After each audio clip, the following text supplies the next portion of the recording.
dawn, ladies and gentlemen. Welcome to game number 3. So much tankiness and so much sustain from BREN Esports, and that's discounting the fact that they can snag the cult altar. In this game between Valentina and Faramis, you always have to look who makes the less valuable ultimate.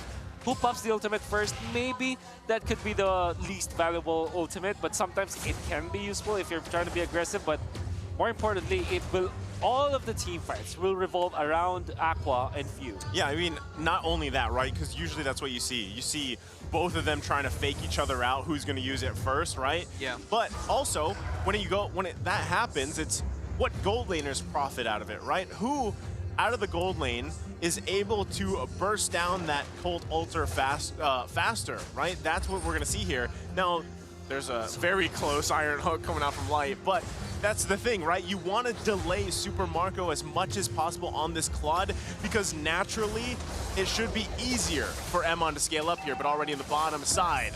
That's going to be a first blood coming in from the side of RSG. Good rotations leading down to that pickoff.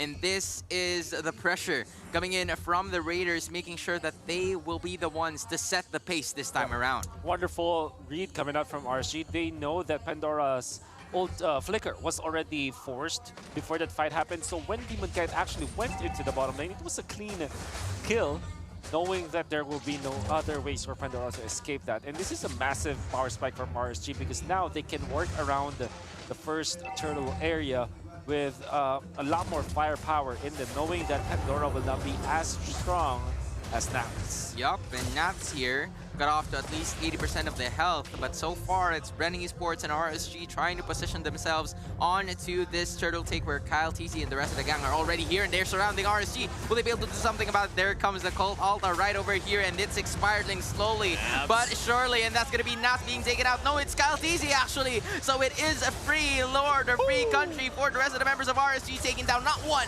but two, maybe three, as Pandora gets the one of his own and he will be able to stay alive unless Light does something else about it. And no, before everything just happened, it's absolutely fine because they managed to take 3 kills of their own. Talking about RSG. Oh, great for RSG for sure. Unfortunately, they're not able to convert it.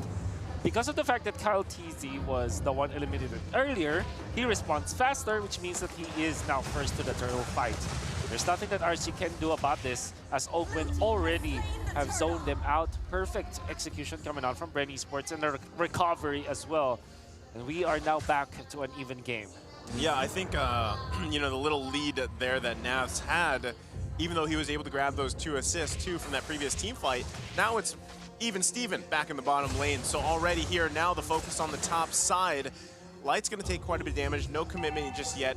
And Ogwin being very patient, holding on to that Way of the Dragon, because now at this point, you know, you're level 5 Cho, and you have a very crucial ultimate available to you. You either have the flicker or you don't. You can still make those plays, whereas I feel like, you know, Light, you're always trying to land those hooks, and if you can't, then it's kind of, you kind of fall off. You do have Bloody Hunt, but, you know, if you don't have flicker, it's a little bit tougher, whereas Ogwin should be able to find angles a lot easier. But already, you can see, the one thing that will kill BREN Esports here is hesitation if it continues on, as they can't find the moments they're looking for just yet. Yup, they're still somewhat trying to figure out what they can do with this lineup that goes in and goes out, and it is just, you know, a little bit disturbing for RSG as now another hook is there. The consistent and constant pressure that the rest of the members of the Raiders are giving here to the side of BREN is just limiting their way to actually try and pull things off, as Aqua will be using that skill to be able to get away fast and smoothly. BREN still slowly but surely paving the way for that pickoffs as the turtle is about to spawn. As the game progresses, they are going to be happier, definitely, because of the fact that they are funneling everything into Super Marco with this Claude. Yep. Untouched so far. Doesn't have any assists or kills, but the fact that he does have the avarice and he's staying up top, getting all of the farm, is now going to be moving towards the mid lane and then going to the top lane. Again, another double laning strategy coming up from all these Claude players, where maximum amount of impact in the early stages. That Iron Hook, though, won't be able to hit. Instead, it's the Way of Dragon, making sure that it will manage to hit. But so far, Cold Altar has been used here by both of the teams, unless they will do something else about it. Eman, though, from the backside. Ogwen catching a little bit of damage, but he will be able to stay alive even without the blue in his HP. And Pandora from the backside, making sure that he will hit. But he dodged it. He specifically wanted to go the other way, and instead the Paramis will go down. Super Marco got out to 10% of his health, but the joke is happening here. Fio making the same play. My, oh my, it's Kyle Teasy and the rest of the members in remaining, and they were able to turn things around. Kyle Teasy and Pandora say bye-bye. RSG managed to take it all, and it's still 2 heroes because Demon Kite and Nats went down the same way. So much jukes happened in that game. I love the fact that Eman, instead of going to the left, which he already conditioned Pandora he will go to, it was a head and shoulder fake that we saw from that. He went to the right side instead, and the flicker coming out from Pandora was wasted. But that wasn't the only juke that happened. You saw that from Super Marco and Few all together. Nats, his own sprint was wasted because of that. And arguably, this went in favor of BREN Esports because now Super Marco is at 4K. And he even gets a kill up top. Another kill being taken here, man. Now BREN managed to turn the tides around. This is massive for BREN Esports because, again, first blood was given up, you know, Pandora died, and now he's just back in full force here on this Dairoth, and he doesn't even need that many items. You already see how much damage he's able to do with the toolkit for this Dairoth, right? Even the Bism strike hurts like crazy, and that's something that RSG Philippines has to deal with here.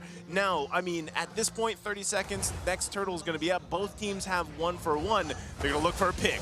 Ooh, a pick is about to happen here, and that goes with the Way of the Dragon hitting, but it is actually Ogwen going down. Gold Altar being used here, utilized at the same time, but there goes Super Marco. It is stopped. Pause for a minute, my boy, as it is the clock going down in replacement of light, but it is still Pandora fighting with the rest of the members of RSG, but for not because RSG managed to turn things around. Double kill for the Raiders. Okay, so big pickup for RSG Philippines. They're going to get a turret, then they can go to the turtle. Funny thing, Naz literally just running down to the bottom. He's like, hey, you guys are good? All right. Looks good. Let's go. Good job. Good job. Well done. You have to hand it to Aqua, reserving his ultimate in the right moment. And not only that, they were able to punish Super Marco because when Super Marco went in, Aqua still had this pullback with his skills that he was able to lock down Super Marco afterwards. And then, of course, Demon Kite dealing the damage in there, already able to pop all of his reflection damage. And then, of course, the burst is there. Eman popping the sprint in the right moment as well when Pandora went in for the Earthquake. It was very fast with the Electro Flash as well as the sprint. And RSG is able to zap in and out of the fight. Oh, man. They're actually looking for another one here. Another one bites the dust here for the rest of the members because Light is the one that's chosen. He's the chosen one, but not for long because the Cold Altar carbon copy for each and every one has been utilized here. However, it is RSG still managed to take the kill. Blazing Duet's going to be committed here, but not for long because Few's been pulled out, and it is the rest of the members of Demon Kai here trying to figure things out onto the backside, and they are simply being aggressive right now. 4 heroes are down for BREN, and it is just Super Marco fighting for his dear life. It's RSG listing it all down. See, this is the crazy thing, right? RSG Philippines, the reason why this is working so well, again, going back to the fact that there's going to be 2 Cold Altars, and you're relying on the gold laners to pump out as much damage AoE as you can. When Light finds the targets with the Bloody Hunt or a hook and stops Super Marco from actually utilizing the Blazing Duet, they get a huge advantage. But that time, they actually just took out Pandora before the fight even started. You can see that there were 3 kicks that happened, 3 waves of the dragon, or wave the dragons being popped, all onto Light. Those were the initiations of BREN Esports. And if you're thinking about it, I mean, sometimes it's okay to like initiate on the rover, but in this particular game, Light doesn't even care. If he gets jumped on, there will be Aqua to use the sprint and then pop the ultimate, and then you're okay. You waste your ultimate on a hero that likes to be kicked anyways, because now with the displacement, he can bite on anyone. Yeah. Easily. It's like a free flicker at this point. It would be Light's pleasure at this point to get a hold or get close. Here, taking a look at 13-7 in terms of kills, and the pressure is still right there. the Lord, even though not luminous just yet, is still at the hands or is still at the placement of the others. And right now, we can see RSG Philippines just doing the push and pull game. They might actually just take this one for free unless BREN Esports actually wants to contest this one. The Lord now for the taking. Nats right over here trying to tap the rest of the damage in, but it is actually Kyle Teasy onto the ground of it all, and he will actually be the one going down first. The rest of the members here from RSG says, go, go, go, my boy. It's time to square up, but they will not be ready to handle the fight just yet, as 3 heroes are actually down and they want more, as it is Few going down next. Triple kill for Eman, and he is the man of the moment at this point. It's RSG taking the Lord for themselves. And RSG have found the right opening once again. It is because they really just pummeled BREN Esports in there. They quickly made work of Kyle TZ even after Kyle TZ popped the Caught Earth Inferno. And it happened so fast that BREN Esports, even with Few in there, snagging the Cult Altar, it wasn't enough. He wasn't able to pop his Cult Altar in time for the rest of for being able to save the Thames. Yeah. And that actually was a big mistake coming up from BREN Esports. It's maybe because of the fact that Aqua wasn't there yet. So he hasn't found like the ultimate, the usage of the ultimate just yet, but everything went in favor of RSG just because of the fact that they were able to take out the jungler immediately.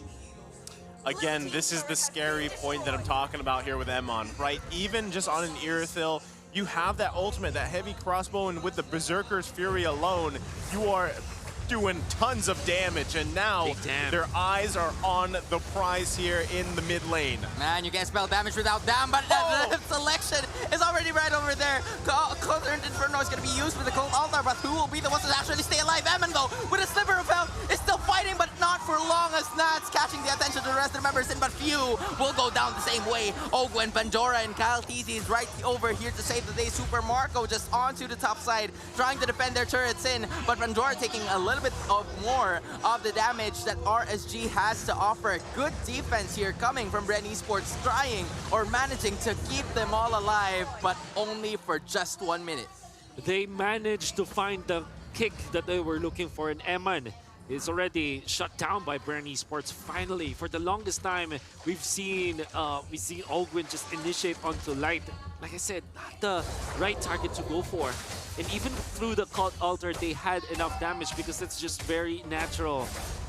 And if they do find kicks like that, this game is more manageable for BREN Esports. Yeah, I think that's a huge amount of responsibility on Ogwen, right? To find the right targets to use that Way of the Dragon on. And specifically, as much as possible, you want it to be Emon, but he has been doing a great job at avoiding that until recently, right? Where that play was just made. But even then, you saw how long he was able to survive with that Wind of Nature, plus the backup from the team. So at this point still, I mean, they do have a 5K gold lead, but if BREN Esports can buy some more time, they allow Super Marco to get the items that he needs to complete this build on the quad at the same time, then that is going to be a big advantage for them. Plus, again, it always goes down to those micro skill decisions between the Faramis and the Valentina. Who is going to pop the Cult Altar first? Because now, in just a couple seconds, the next Lord of the game has come up. And we already see there's a tension being made on both sides of the map, right? Trying to push those waves in. Objectively, RSG Philippines still has that space advantage. Look at that bush. The setup is coming. Ogwen has been chosen here at the same time. And that roamer's Gonzo for the rest of the members of RSG, now willing to take the fight for themselves. Galtizi though, and Super Marco using that place to do it for himself, but will he be able to stay alive from the backside? Make it a mega kill for the Faramis. Pandora's out of the box at the same way, and Kyle Teasy, the only one left to stay. Few, where are you, my guy? It's Kyle Teasy being chased by 3 members of RSG, and they're raining on the Hives parade. Make it a double kill for the guy, as BREN Esports, Few the only one alive, and RSG planning to take the Lord now. There was one... Lord. Of course. There was once a time where we call RSG as Task Force RSG just because of their operations that they're doing, their corporate operations, and that's definitely one way for them to win the fights. They stayed up top lane, and that was a very nice push to play around with. when there is a Lord timing, because you rarely check that. Ogwin actually checked that. The right hero to check that bush. Afterwards, though, the real blunder from BREN Esports was when they tried to go for Eman after the called altar was already popped. Wind of Nature was still available for Eman. That's why they countered this Claude, and through the magic damage coming out from Aqua, this is not just a support. He has he has Lightning Truncheon as well as the Clock of Destiny. He can pack up a punch, and you saw how he was able to melt through Super Marco. And I think Super Marco also was kind of late with this Wind of Nature pop. When he first jumped onto Eman, Eman can easily attack with just the nature of the hero. He can attack while moving, and when it was a fraction of a second late, when he popped his Wind of Nature, already he was put solo by Eman, and that was Aqua who finished the kill afterwards. Well, right now, here we go. They already get the bottom and top turrets are down. They're probably going to lose the mid one as well. Lord still needs to be worked on, but RSG Philippines looking to get into the base of BREN. They're going. And right now, Kaltisi onto the front lines. Will he be able to do something about it? Light, though, is going to be chunked down, and so will the Lord. And right now, it's going to be another hook. Crucial coming in from the side of RSG, and that is going to be the Valentina being taken out. The veteran view is out, and it's the rest of the youngsters coming in, hopefully trying to defend the base, and they might just be able to do it. And now they're locking it in. They might be able to finish the game, but hold on, Winter Turns is going to be used by Demon Kite, and he will be able to escape. And it's RSG covering it all. No minions, and it might just be the end, but they're not letting Super Marco go, and it's RSG taking the win. There we go, the Raiders finding a series win here against the Hive of BREN Esports. What a performance once again from RSG Philippines. And what a performance by BREN Esports all throughout the series. It was very close, and it looked like BREN Esports was going to take it in the early stages, but there was some